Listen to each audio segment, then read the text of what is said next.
미래통합당 후보로 이제 나선 태고민, 북한 이름 태영호입니다. 반갑습니다. 네, 아유, 뭐 어려운 걸음 해주셨어요. 안 그래도 아무래도 좀 이제 선거운동을 하시는데도 불구하고 이제 좀 여기에 출연을 해주셨는데, 그리고 또 제가 어제 또 이제 사무실 찾아가서 이제 인사드리고 그러지 않았습니까? 일단 뭐 본격적인 이야기를 조금 이제 해보겠는데요. 이제 제가 이제 좀 궁금했던 이야기, 이제 많은 분들이 궁금하신 이야기가 뭐 여러 가지가 있는데, 그거 이제 차근차근 하나씩 하는 걸로 하고요. 이제 탈북을 이라는 사실 쉽지 않은 그런 선택을 하셨어요. 근데 아직 이제 그 김정은 체제하에서 이제 고통받고 계신 북한 주민들한테 좀 메시지를 좀 한번 먼저 부탁드리도록 하겠습니다. 예, 우선 저를 오늘 그 여기에 언론소리 방송에 초청한 게 돼서 그 사회를 표하고요. 저한테는 매일 이 시간이 제일 귀중한 시간입니다. 그렇죠. 바로 이 시간에 이제 지하철 출입구에 가서 출근하시는 분들한테 인사하기 때문에 제일 소중한 시간을 지금 빼앗은 거예요. 아, 그러니까요. 제가 정말 죄송해서. 제가 이제 어떤 메시지를 보내고 싶은가 이런 생각을 했는데, 저는 최근에 제가 직접 선거 활동을 벌이면서 또 강남구에 가서 구민들을 만나면서 여러 가지 새로운 것을 많이 체험하고, 저녁에 집에 들어가면 잠이 다 오지 않습니다. 저는 이 대한민국의 새로운 현실, 또 강남구의 현실을 이해하면서 어떤 때는 아니 우리 문제가 어쩌다가 이렇게 갈라져서 이런 고통을 당하고 있고, 저 북에 있는 2,500만에 달하는 이 주민들은 그들이 무슨 잘못이 있다고 이제는 3대가 아닙니까? 할아버지, 그렇죠. 아버지 3대에 이르도록 저런 고통을 받고 있을까라고 생각하고, 가깝게는 제가 이번에 지역구에 출마하면서 제 선후배에 대한 생각이 딱 나는 거예요. 왜 갑자기 또 이런 생각을, 얼마 전에 이제 아시겠지만은 이제 제가 영국에 있을 때 대사로 같이 일했던 북한 이영호 외무상이 지금 소식이 어떻게 되는지 알려져서 해임돼서 없어지고 이성건이라는 사람이 외무상으로 왔거든요. 그래서 최근에 보면 이제 저와 북한에 있을 때 가깝게 지내던 분들이 하나 둘씩 지금 보이지 않고 있습니다. 이영호 외무상이 해임됐고, 그에 앞서서 저하고 가깝게 지내던 북한 미국 담당 부상이던 한성일 부상이 또 이제 보이지 않고, 제가 가장 존경하던 이제 저를 이제 키운 궁서공 부상이 또 제가 탈북안이 없어지고, 그래서 저 때문에 이렇게, 그래서 저는 이렇게 생각, 이거 저 때문에 이렇게 혹시 이분들한테 피해가 가지 않는지 이런 생각이 들고, 제가 지금 한국에 와서 4년 차인데 이번에 미래통합당에서 저를 지역구로 공천해 주기 때문에 저한테로서는 대단히 큰 이제 특혜가 되지 않았습니까? 그래서 저는 저 이러한 모습을 해외에 나가 있는 이제 북한 사람들을 통해서 북한의 젊은이들과 엘리트층이 좀 보면서 그들에게 어떤 말을 하고 싶은 건, 한번 좀 보아라. 나를 통해서 우리 대한민국이 지금 얼마나 빨리 변하고 우리가 얼마나 빨리 열린 사회로 되고 있느냐. 그래서 우리가 지금 북한에게 그들을 다 안아줄 그런 준비가 되었다. 단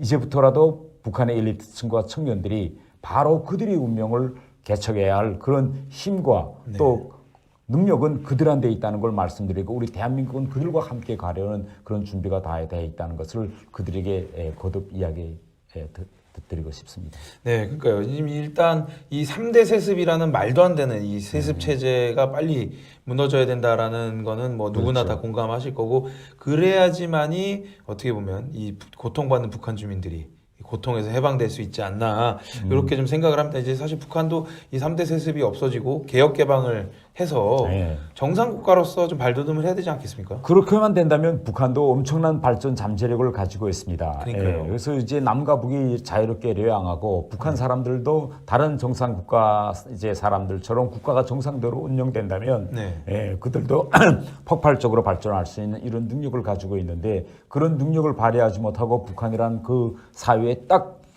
지금 갇혀서 이렇게 인간 이하의 삶을 살고 있다가 이렇게 저는 생각하니 마음이 아픈 거죠. 그러니까요. 이제 좀 조속히 북한이 정상 국가가 되기를 좀 이제 좀 바라겠습니다. 이제 또 다음 질문으로 넘어가면요. 요거는 이제 아마 많은 분들이 궁금해하실 이야기입니다. 김정은은 사실 좀 맨날 뭐 심심하면 뭐 게임하듯이 미사일 쏘고 있단 말이에요.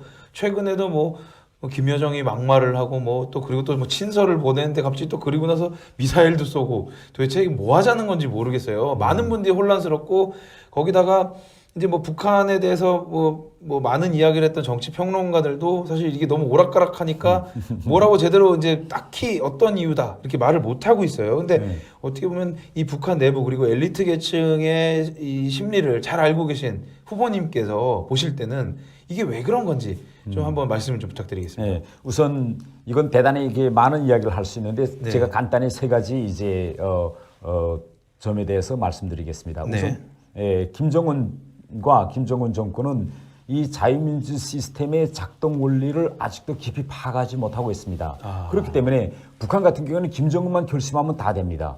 그러면 우리나 대한민국이나 미국은 대통령이 결심한다 해서 다 되지 않거든요. 이건 그렇죠. 삼권 분립 사회이기 때문에 대통령이 할 수 있는 일이 있고 할 수 없는 영역이 있습니다. 그러니까요. 그런데 지금 김정은 같은 경우는 뭔가 하면 문재인 대통령과의 개인적인 이런 관계, 또 트럼프 대통령과의 개인적인 관계만 잘 가지면 또 이 두 대통령만 결심하면 북한의 핵을 인정받을 수 있고 남북 관계도 트일 수 있지 않느냐. 네. 아직도 이렇게 생각하고 그래서 미사일도 쏘고 이러면서 또 트럼프한테도 친서를 보내고 또 문재인 대통령한테 친서를 보내는 거예요. 이게 좀 북한이 아직도 잘못 생각하고 있고 네. 그런데 실제 북한이 이렇게 생각할 수 있는 빌미는 누가 주었느냐. 이건 우리 정부와 미국 정부에도 일정한 책임이 있습니다. 왜 그런가 하면 우리가 아시겠지만은 2018년에 남북 정상회담이 4번 있었고 또 미국 이제 정상회담도 두 번 있었는데 이러한 과정을 통해서 김정은이가 톱다운 방식, 네. 정상회담 방식으로 가면 그 무엇인가 할 수 있다. 이런 미련을 준 겁니다. 그래서 아직도 김정은은 여기서 깨어나지 못하고 문재인 대통령과 트럼프 대통령의 마음만 움직이면 될 수 있지 않겠냐. 이게 이제 첫 번째 생각이고 두 번째로서는 이제 북한이 이런 도발을 할 때마다 우리가 눈여겨봐야 할 것은 북한 내부가 지금 심상치 않다라는 점을 좀 바라봐야 됩니다. 최근에 이제 북한 내부에서 중요한 사람들이 이제 목이 날아나고 이만건이나 박태덕 같은 당 중앙의 부위원장이 이제 해임 철칙됐거든요. 이런 상황이 이제 있는데 이러할 때마다 패턴은 딱 같습니다. 북한은 이럴 때 약간 좀 불안하다 하면 김정은은 군대에 의지합니다. 군대에 의지해서 내 뒤에는 군대가 있다. 이건 북한만 그런 것이 아니라 다른 공산국가도 같아요. 중국이라고 본다면 마오쩌둥은 그랬거든요. 정권은 총구에서 나온다. 총만 틀어주고 있으면 된다. 이거죠. 또 김정일 때 북한이 제일 힘들었던 고난의 인권 시기 때 김정은은 선군 정치 해가지고 군대 뒤에다 장영들 딱 세우는데 지금 김정은도 코로나 위기 이런 걸 통해서 약간 흔들릴 때는 군대를 찾아갑니다. 세 번째 이유는 미국과 대한민국에 주려는 메시지인데 이렇게 뜬금없이 미사일을 쏘고 또 가만히 있다 또 미사일을 쏘고 이렇게 하면서 자 나는 핵을 가진 사람이야. 그러니까 내가 핵을 가지고 가만히 조용히 있는 것도 당신들한테는 다행이라고 생각해. 그렇지 않으면 나는 결심 안 하면 이렇게 쏠 수도 있어. 이런 방식으로 북한이 가지고 있는 핵을 우리 대한민국 국민들과 미국에 각인시키는 이런 전략이다. 이렇게 이제 판단할 수 있겠습니다. 요약해 보면 철부지 같은 어린 소년이 정말 땡깡을 부리는 건 아닌가 이렇게 좀 생각이 되네요. 나름대로의 전략을 가고 나름대로의 마웨이를 가고 있다 이렇게 이제 우리가 판단하고 있겠죠. 사실 근데 이게 너무 이제 수가 낮은 마이웨이라서 이게 좀 문제가 되는 건 아닌가 이렇게 좀 생각이 되네요. 이제 참 뭔가 이렇게 좋은 길이 있는데 그러니까 예를 들면 그런 겁니다. 고속도로가 쫙 뚫려 있는데 굳이 산길을 걸어서 넘어가겠다라는 거랑 똑같은 거 아니겠습니까? 그냥 개혁 개방하고 핵을 포기하고 이제 자유민주주의 체제를 받아들이기만 하면 이 고속도로로 쫙 달릴 수 있는데 굳이 핵을 개발하고 이 세습을 공고히 하기 위해서 산을 넘는 이런 어리석은 모습 좀 빨리 좀 없어졌으면 좋겠다. 이렇게 생각이 되고요. 이제 다음 질문으로 넘어가면은 이 한미동맹 정말 끈끈했는데 이번 정부 들어와서 좀 많이 좀 느슨해진 모습이 있는데 이 한미동맹과 대비되는 중국과 또 북한의 이 동맹 관계는 어떠한 좀 차이가 있는지 좀 알고 싶은데요. 우리가 한미동맹과 이제 북중동맹 이걸 볼 때 우선 저는 많은 사람들은 북중동맹 이건 이념적인 동맹 이렇게 말하는데 저는 지정학적인 위치를 좀 우리가 들여다봐야 되겠다. 이념의 차이, 제도적 차이점을 떠나서 중국과 북한은 국경에 접해 있습니다. 네. 중국의 심장인 베이징으로부터 북한은 수백 킬로미터밖에 떨어지지 않았기 때문에 네. 중국이 바라보는 한반도 정책과 시각은 미국이 한반도를 바라보는 것과는 근본적으로 다릅니다. 그렇기 때문에 중국은 북한을 절대 포기할 수 없습니다. 왜? 북한을 포기하면 자기 심장에 비수가 가까이 오는 거나 같습니다. 그렇기 때문에 항상 북한과 중국은 뭐 한 집안, 한 가정, 뭐 순치관계, 순망치한 뭐 별의별 표현을 다 쓰거든요. 왜? 네. 우리는 한 가족이야. 김정은이가 때로는 저렇게 미사일도 쏘고 이거는 한 가족에서 형제끼리 사고 치는 녀석이 하는 거야. 이런 컨셉입니다. 네. 반대로 미국과 우리 한국과의 이 한미동맹 관계 우리가 언제 한번 이걸 한 가족이라고 표현한 적이 있는가요? 없죠. 혈맹이라는 표현을 하는데 그건 이제 피를 같이 흘리면서 싸웠기 때문에 그런 표현을 쓰는 거잖아요. 네. 그렇기 때문에 미국은 현실적으로 미국의 핵심은 우리부터 대단히 떨어져 있습니다. 그렇기 때문에 이러한 점을 보면 미국이 우리가 잘하지 않으면 네. 미국이 한국을 포기할 수 있다. 이런 겁니다. 이렇기 네. 때문에 우리가 지금 우리 힘도 커졌고 경제력도 커졌고 군사력도 강화됐기 때문에 이제는 좀 똑바로 서고 미국하고도 좀 할 말은 하고 이런 거 해야 되는 거 아니야 이렇게 되는데 이 정책이 한미동맹을 더욱 강고히 하고 돈독이 다지는 대로 간다면 볼 문제지만은 결국은 한미동맹을 약화시키는 대로 간다고 한다면 이건 대단히 큰 문제입니다. 세 번째로 제가 이 한미동맹과 이제 북중 관계에 대해서 이야기할 때 지금 우리 일반적으로 가지고 있는 생각에서 틀린 게 뭔가면 우리가 한번 지난 70여 년을 좀 돌이켜봐야 될 필요가 있다. 우리가 지난 시기에 경제적 기적을 일으키고 민주화를 일으킨 기본 요인은 어딨냐. 물론 우리 국민들이 진짜 분투하고 이렇게 돼서 지금 오늘 현실을 우리가 만들었습니다. 다른 하나는 우리가 좀 역사를 좀 더 크게 동북아의 역사를 한번 들여다봅시다. 그러면 동북아의 이 역사권에서 유교권 나라들 뭐 우리나 한반도라든가 중국이라든가 베트남이라든가 이런 유교권 국가들을 우리가 보면 유교권 국가에서 자유민주주의와 공산당이 싸워서 자유민주주의를 수호한 건 우리 한국밖에 없어요. 다른 나라들에서는 다 공산당한테 패했습니다. 뭐 중국이나 베트남이나 그렇죠. 그러면 왜 그렇게 됐을까? 이걸 우리가 알아야 됩니다. 그래서 우리 만약 이 한반도에 미국이라는 요인이 없었다면 과연 우리가 이 한반도에서 그런 공산주의와의 싸움에서 우리가 자유민주주의 세력이 이걸 지켜낼 수 있었을까? 이런 점도 우리는 관감은 안 된다. 저는 이렇게 생각합니다. 사실 우리가 만약에 김일성이 그 6.25를 일으킨 다음에 만약에 적화 통일됐었으면 사실 지금 이렇게 편하게 후보님이랑 저랑 방송도 못했을 거예요, 사실. 아 방송이 뭡니까? 지금쯤은 어느 농촌에 가서 이제 땅을 파고 있다든지 이렇게 소나 키우고 그랬을 것 같은데요. 그래서 저는 이래서 저는 우리 젊은이들 또 자라나는 세대들에게 역사 교육이 정말 중요하다. 저는 이렇게 이야기합니다. 네, 그러니까요. 참 그런 걸 보면 제가 생각할 때도 이러한 것들 정말 이러한 현실을 눈을 감고 있는 사람들한테 제발 좀 눈을 뜨라고 얘기를 좀 하고 싶은 그런 마음입니다. 예, 다음 질문으로 넘어가면 사실 정말 오랫동안 이제 외교관 생활 하신 거 아니겠습니까? 인생의 이제 어떻게 보면 대부분을 이제 외교관 생활을 하셨는데 지금 우리나라의 외교가 많이 무너졌다. 뭐 지금 대한민국에 대한 입국 거부한 나라가 전 세계 절반을 넘어서고 뭐 이런 지금 정말 외교 참사가 벌어지지 않았습니까? 그거에 대해서 어떻게 생각하시는지요? 네.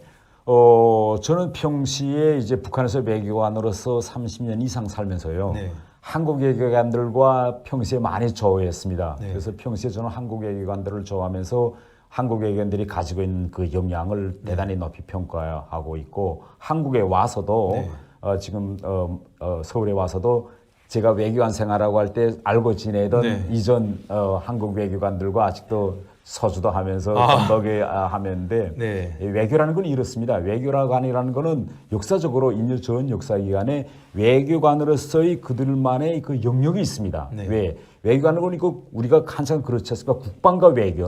국방과 외교는 정부 교체에 따라 흔들리지 않고 반드시 이거 국익과 직결되는 문제이기 때문에 그들만의 영역이 있어야 되는데 제가 안타까운 건 이겁니다. 외교관들이 이 국익을 위해서 자기 목소리와 역량을 충분히 발휘할 수 있도록 그들에게 권한을 줘야 됩니다. 이렇게 하지 않고 정부에臨時로 들어온 사람들이 그들을 대신해서 정책이 아니라 정치를 하려고 외교도 하려고 한다. 이러면 대단히 위태로운 상황으로 이제 우리가 가고 있는 거죠. 그래서 우리가 실례를 들면 이렇게 실례를 듭시다. 프리미어리그나 K리그에 축구를 잘하는 사람이 나가서 축구를 하고 그걸 아는 사람이 코치해야지 네. 모르는 사람이 들어와서 아 이제부터 내가 한번 해볼게라고 하면 이게 될까요? 안 되죠. 그렇기 때문에 전문 영역은 전문가들한테 저는 맡겨야 된다. 이렇게 저는 판단하고 있습니다. 그 얘기는 이제 통역을 하던 분이 장관이 되니까 아무래도 그리고 그분이 예를 들면 자율성을 보장을 해서 본인들이 전문 분야는 알아서 다 처리하세요. 저는 그 보고만 받겠습니다. 이랬으면 문제가 안 되는데 본인이 다 하려고 하니까 뭐 태극기가 뭐 구겨진 태극기가 뭐 걸리지를 않나. 그리고 이제 뭐 다른 나라 그러니까 예를 들면 그 캄보디아를 가면서 뭐 대만의 사진을 뭐 올려놓는다거나 뭐 이런 외교 결례도 많이 하는 이유가 아무래도 장관이 좀 잘 모르고 그리고 본인이 다 뭔가를 하려고 하니까 이런 사태라고 좀 봐도 될까요? 그럼? 글쎄 제가 뭐 이 자리에서 어느 한 특정 이제 그 분에 대해서 이렇다 저렇다 이야기하는 건 좀 그렇고요. 네. 전반적인 지금 현재 대한민국의 그 외교를 보면 제가 좀 안타까운 건 이겁니다.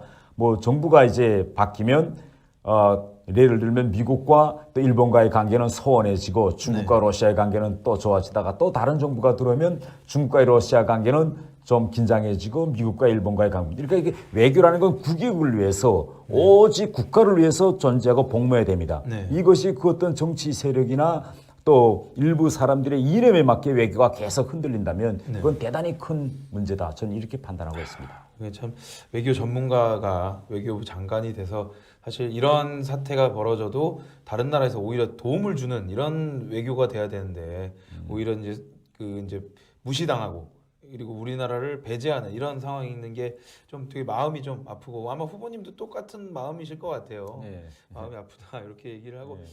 자 이제 또 다음 얘기를 좀 해야겠는데요.